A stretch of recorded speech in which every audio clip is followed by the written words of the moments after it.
Salut la compagnie, c'est Jules Melon et aujourd'hui dans Impro Ciné Critique, je vais vous parler d'un film considéré comme cultissime après la douche, car j'ai eu besoin de me passer la tête sous l'eau afin d'avoir les idées les plus claires possibles pour aborder une pierre angulaire du cinéma italien, voire même mondial, Le Guépard, Il Gattopardo en version originale, sorti en 1963, fêtant donc ses 60 ans, réalisé par Luchino Visconti, adapté d'un roman du même nom de Giuseppe Tomasi di Lampedosa, une fresque épique et historique de plus de 3 heures, du moins dans la version longue italienne que j'ai vue en mode restauration, c'est celle qui a été adoubée par le maestro, et dans laquelle nous retrouvons au casting dans le rôle principal Burt Lancaster, alors que ça aurait pu être Marlon Brando, voire même Visconti lui-même, pour jouer cet aristocrate sicilien vieillissant dont on a le point de vue ici.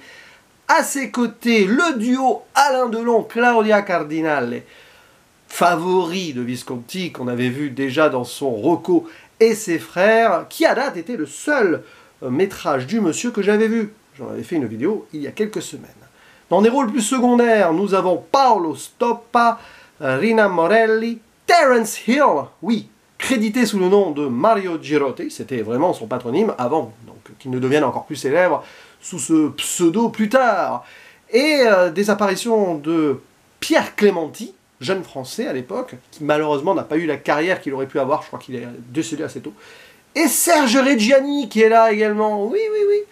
Et tout ce beau monde est réuni donc dans un film assez puissant hein, sur le plan visuel et il se passe beaucoup de choses. Bref, je vais faire le synopsis. On est vers 1860 en Italie, en plein, alors ce qu'on appelle le Risorgimento. Je crois que j'ai complètement massacré le nom, mais si vous voulez, l'unification de ce pays menée par une révolution, si vous voulez, notamment avec Garibaldi, qui arrive justement donc au début du film en Sicile avec donc ses partisans pour l'expédition des Mille, ça s'appelle comme ça.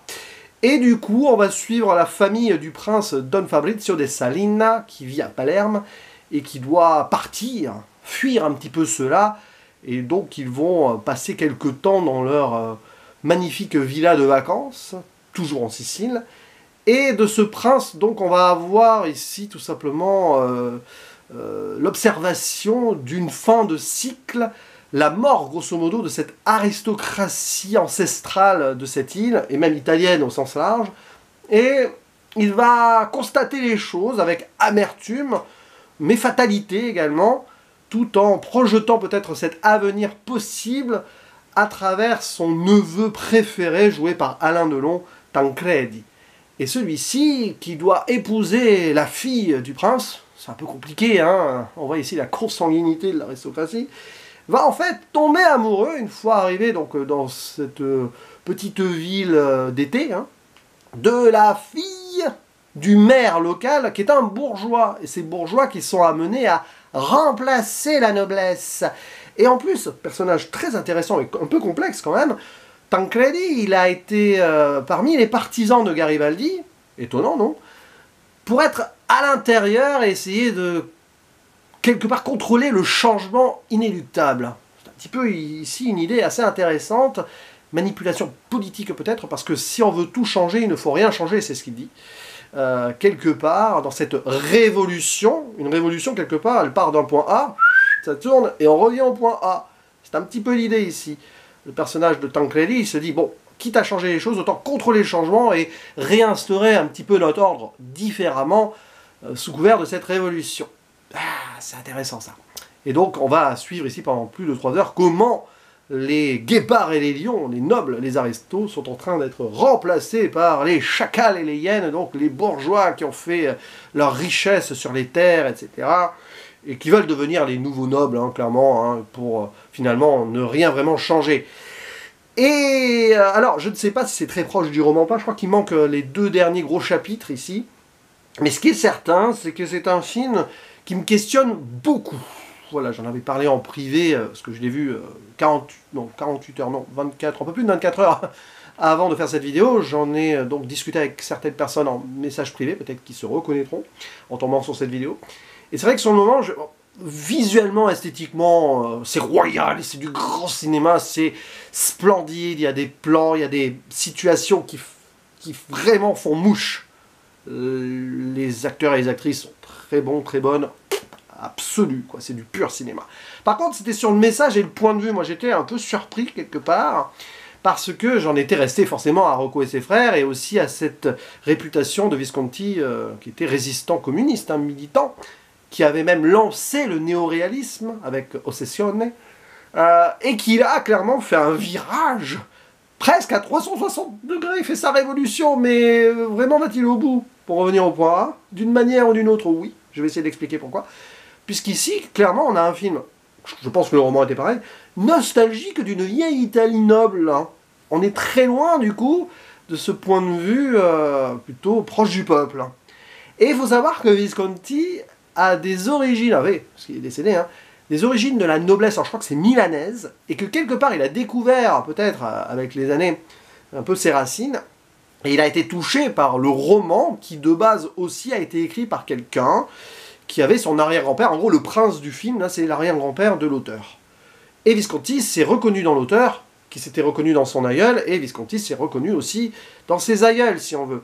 Et c'est intéressant parce qu'ici il nous fait un peu un bilan, Visconti, quelque part, c'est presque une œuvre testamentaire avant l'heure, parce qu'il en fera d'autres après, hein, où il se questionne, et voilà, il parle de ça, et de la racine de l'Italie, et de sa propre racine, enfin, ses racines, on va dire ça au pluriel, c'est mieux. C'est assez particulier, et donc du coup là aussi, hein, on a une forme de révolution, parce qu'il revient à ses sources, à ses bases, à ses origines. Mais voilà, alors j'étais là en me disant, quel est le point de vue, le message du film? Bah, c'est peut-être plus complexe que cela, parce qu'il y a beaucoup de psychologie, même de philosophie. On a donc notre cher Fabrizio, le prince de Salina, qui est très stoïque face à la fin. Il y a une forme d'allégorie du gars qui fait face à la mort, plusieurs fois dans le film, jusqu'à ce plan final remarquable.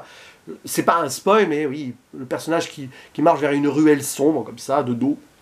Je crois que Visconti, il aimait beaucoup ces fins de films-là. Et avant, il observe un tableau dans cette scène du bal où il se met en retrait, justement, un tableau représentant la mort. Et en fait, on a, oui, dès le début, l'idée, il se fait à l'idée que c'est fini, c'est terminé. Pourtant, hein, au départ, on voit cette magnifique maison de Palerme, hein, l'antre du prince, qui est approché par la caméra, comme ça, hop, puis la caméra qui rentre. On voit les gens prier, aussi, l'aristocratie et la religion ensemble. Et très vite, on voit qu'il commence à mettre lui-même les conventions à mal, parce que ce prince, il a une vision de la religion particulière. Enfin, on voit qu'il plaisante beaucoup avec le prêtre et qu'il n'en pense pas moins. Donc déjà, il y avait peut-être une forme de progressisme au fond en lui, et quand il voit ce qui se passe, même s'il n'est pas pour, il se dit, bah, de toute façon, c'est comme ça. Voilà, moi j'ai fait mon temps, et peut-être ma famille, ma classe a fait son temps aussi, il faut avancer. Et il voit ce jeune neveu qu'il adore. Voilà. D'ailleurs, Visconti adorait Delon aussi, il y a clairement ce visage-là. Hein. C'est presque un point de vue amoureux d'une certaine manière, hein, ici. Mais c'est un peu particulier ce que je dis, mais vous comprenez l'idée. Et il se dit, bon, bah, tant qu'à y être, lui, il a l'air de s'y connaître, il va de l'avant, il essaye de s'infiltrer et tout, ok. On va voir, et puis au final, bah oui, il va peut-être épouser ma fille, mais non, il va épouser en fait la fille du bourgeois, c'est normal. L'unification de l'Italie, c'est ça aussi le message du film, puisque cette Italie va être appelée à s'unir d'une certaine manière, et ben là, on a l'union entre la bourgeoisie et la noblesse, de toute façon, qui vont ne faire qu'une par la suite. Genre, la noblesse va être engloutie par la bourgeoisie. Et c'est passionnant. Et puis après, bah évidemment, travail des cadres, travail du faste absolu, des décors remarquables, des scènes de combat aussi, quand on voit les partisans de Garibaldi arriver à Palerme, scène de bal finale, et là je vois l'idée que, en effet, sans ce film-là, on n'aurait peut-être pas eu le parrain de Coppola, surtout que, quelque part, on peut y voir presque le préquel du parrain, et si on est en Sicile, et cette bourgeoisie qui remplace la noblesse deviendra, enfin, une composante de celle-ci deviendra la mafia, Cosa Nostra. Tout ça, hein, Don Corleone, et peut-être que le grand-père du héros du parrain se cache quelque part parmi les invités de ce bal, on peut toujours fantasmer cela. Et oui, après, c'est le bal de l'union, pas le bal des faux culs ou presque, mais voilà, tout le monde est dans cette mascarade-là, et t'as le prince principal qui décide de s'éclipser. Je trouve ça très fort. Et donc oui, cette scène-là de fête comme ça, où les gens se croisent, et pour ça, évidemment, le parrain, bien sûr, mais aussi, je pense, à Michael Cimino pour Voyage au bout de l'enfer, et La Porte du Paradis, le côté extraordinaire, reconstitution et tout, on engloutit tout le budget possible, peu importe. On le sent là que ce film a même inspiré le nouvel Hollywood côté fast, hein, pas forcément côté autre chose, mais bon, c'est pour ça que c'est une pierre angulaire du cinéma. Et même Martin Scorsese a beaucoup aimé ce film. Le temps de l'innocence référence pas mal aussi les choses de ce film-là. Bref, il y aurait tant à dire, tant de choses ont été dites. Moi, c'est mon ressenti surtout qui ressort là. C'est un film, là, sur le moment, je suis là, ouais, moi je préfère Rocco et ses frères, c'est bizarre, quel est le point de vue de Visconti. Puis, en y réfléchissant, par moi-même et en discutant un petit peu, je me rends compte qu'en fait, c'est assez extraordinaire, c'est grandiose. Et que le genre de film, c'est le genre de film passionnant parce que sur le coup, ouais, mais après, tu y réfléchis, ça ne quitte pas ton esprit, tu as des plans qui te reviennent en tête, oui, mais surtout, voilà, le fond du film, très intéressant, plus subtil qui m'avait semblé à la fin du générique et tout. Et franchement, c'est remarquable. Voilà, là-dessus, rien à dire. La musique de Nino Rota aussi, qui d'ailleurs, à un moment, sur une scène, je crois que c'est quand il discute avec le personnage de Serge Reggiani là, dans la campagne, il y a 2-3 notes, ça annonce les notes du parrain. Alors je crois que Nino Rota s'est beaucoup influencé de lui-même et de la musique classique d'antan, donc il y a peut-être comme ça des trucs qui reviennent, hein, des thèmes qui sont repris. Et vers la fin, je crois qu'on n'est pas loin du côté opéra de Verdi également. Oui, parce que c'est un film très opératique.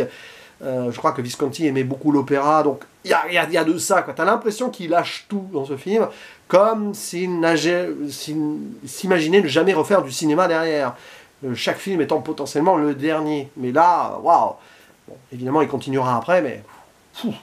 Voilà, Le Guépard, donc n'hésitez pas à dire en commentaire ce que vous pensez de ce film, des acteurs, des actrices. D'ailleurs, si Visconti a failli jouer le rôle principal, c'est que vraiment, il était à fond dans cette vision-là. C'est vraiment un cinéma d'auteur pur, là, hein, clairement, de 2 auteurs même, hein, qui transparaît jusque dans la prestation de Lancaster, qui est un bon choix. Et Delon, évidemment, toujours aussi magnétique, avec Claudia Cardinal, et incroyable couple hein, là-dessus. Rien à dire. Bref, à vous de dire ce que vous pensez. Lâchez-vous surtout sur des choses que j'ai oubliées, évidemment. Et si j'étais un peu inexact sur l'aspect historique et tout, bien sûr, je vous laisse apporter quelques précisions supplémentaires si vous êtes connaisseur. Allez, à la prochaine, ciao.